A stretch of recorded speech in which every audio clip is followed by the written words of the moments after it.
I am Hayden Panettiere, and we are here at the studio recording Until Dawn. My name is Rami Malek, and I play Josh. My name is Megan Martin. My name is Brett Dalton. My name is Antonella Lentini, and I played Hannah and Beth. My name is Jordan Fisher, and I play the character Matthew, Matt for short. I'm Nicole Bloom, and I play Emily in the game. My name is Noah Fleiss. I am Galadriel Steinman, and I play Ashley. So Until Dawn is the story of 8 teenagers who revisit this cabin in the woods about a year later after a really traumatic experience where I've lost 2 of my sisters, so coming to kind of get some closure in that respect. One of the things that Larry does really well is make these multi-layered characters, and I think for just the story in general, it follows the quintessential horror film plot lines, but the characters are so unique in themselves, and I think that's very cool. Oh, I hope this was the right thing to do. What? You know, getting everyone together on the anniversary. I mean, Josh seemed really pumped about us all doing something, didn't he? Yeah, no, he definitely did. I haven't seen him so excited about something in forever. Good, good.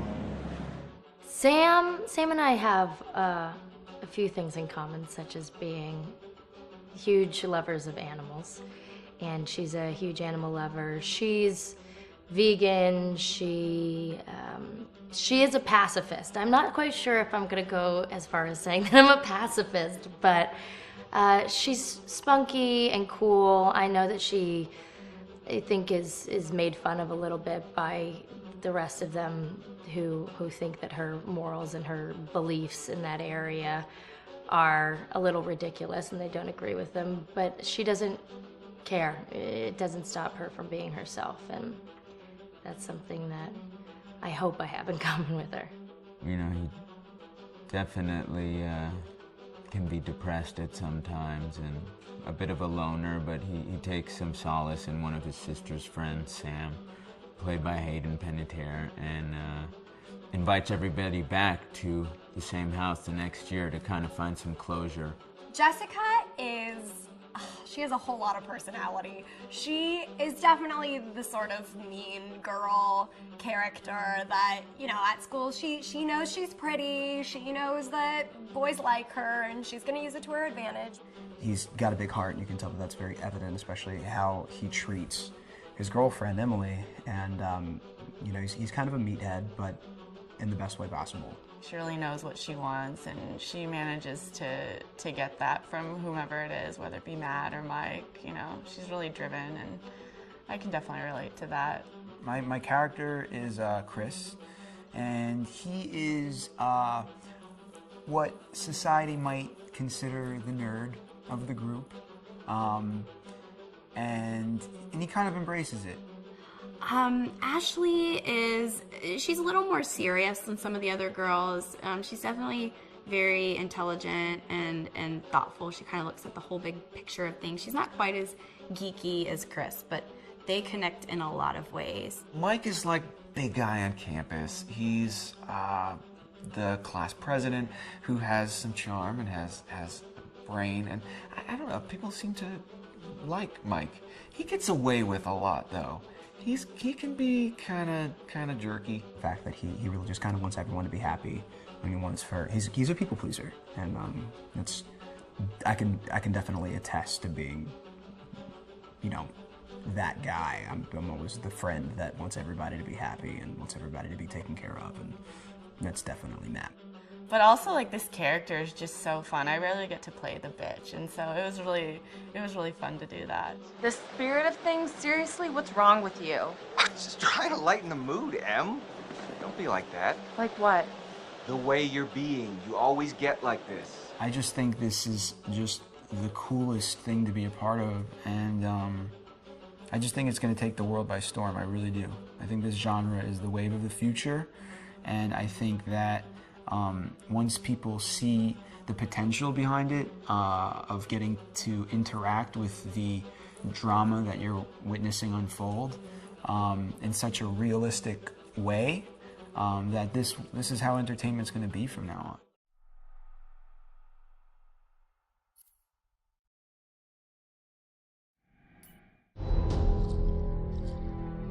Hi, this is Lee Robinson, production designer on Until Dawn. The production design for Until Dawn started with the great teen horror script that sets the characters in a Canadian winter mountain lodge, being a contemporary setting with visual clues derived from classic films of that genre, such as Hitchcock's Psycho and Stanley Kubrick's Shining. The storyboards are vital to the production design as it allows the designer to understand the scale of the environments to be made and the detail that would be seen to create the atmosphere of a horror. This took us into concepts that took these storyboards further, visualizing the world through the color palette, the lighting, tone, and the mood, and developing key locations such as the lodge, the cable car stations, the forests themselves, the wilderness. As you can see, the environments and atmospheres change quite a bit from warm and inviting to cold and threatening.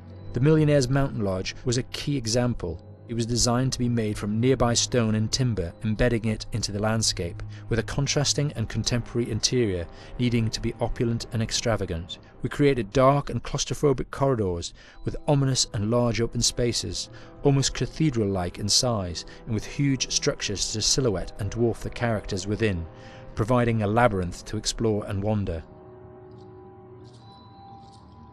Each character was developed with a strong visual identity in mind, with contrasting colours, tones and silhouettes to identify them, each to have their own texture, pattern and shape, so that when they were lined up you could always identify them.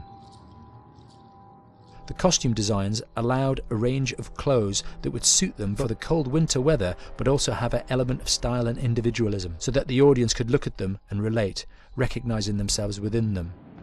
A lady would like to cuddle up with her man by a nice cozy fire bathed in atmospheric mood lighting. Right. It'll get plenty toasty once we're rubbing up against each other. Mike, Yeah. fire and mood lighting. Yes. Working with the lighting artists, we really brought the look and feel of the world together, and this required a thorough understanding of the visual language of teen horror. A key scene was where all the characters emerge out of the rear of the lodge chasing Hannah. A contrast is evident straight away from the exterior wilderness to the warmth of the lodge. The attention to character lighting here is through the bounce and rim lighting, accented colours and composition, creating characters that come from the dark into the light and back again with an emotional effect. Guys, there's someone outside. What the hell? Hannah! What's going on? Where's my sister going? It's fine. She just can't take a joke. It was just a prank, Han.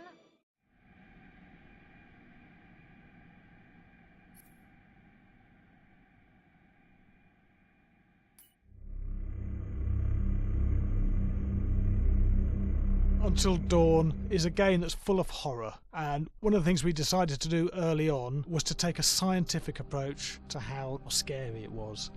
So we did experiments on people and we measured their responses to the game. We've created a test area. It's as close to a home setup as we can get it. We've recruited ordinary people to play the game and we've left them to play it on their own. You're turning the light off.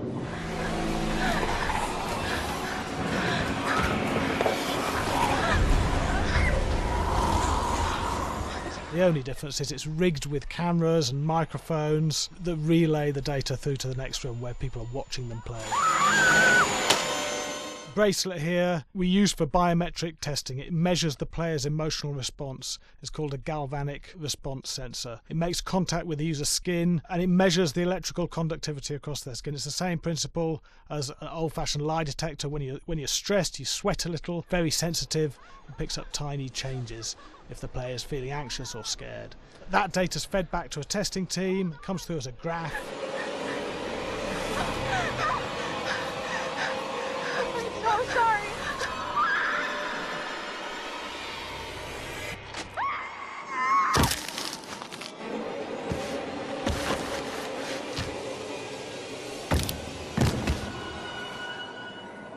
There's no point testing one or two people, you have to test a lot of people. What's your step? When we have a scare that's consistently has a measurable emotional response, then we knew it was good. If it didn't have that, it goes back to the team for improvement. The data doesn't tell us what's wrong with the scare, it only tells us if it's working or not. Wait, okay, so you hear that too, right? Josh. Here we have a chapter relatively early in the game. Weirdly regular. Nothing regular about it. We have to create tension and anxiety in the player so they are ready to receive the scare.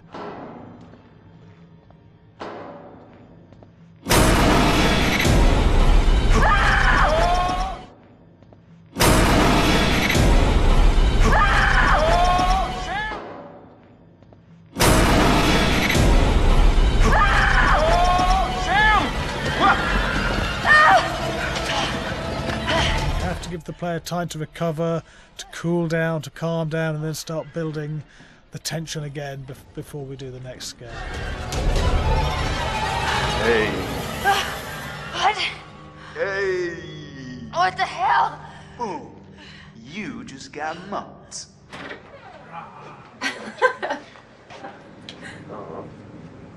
Yeah, I have such an adrenaline high from that game. There's two things we found. One is we could look at the scares, analyse if our expected scares were working effectively. Were people shrieking and covering their hands, or were they getting an emotional response from it? And being scientific about it means that we strip out people's opinions about whether things are working or not. We've got data, and we look at the data. If it's working, we're happy with it. Really scary. Bit scared and wanting to get away. I actually maybe a bit scared to play it on my own, but in a room with the lights on, yeah, with some other people as well, yeah, maybe. But because I'm a scaredy cat, I would play with someone in the room. And the lights on. It was one of the scariest games I've played in a long while.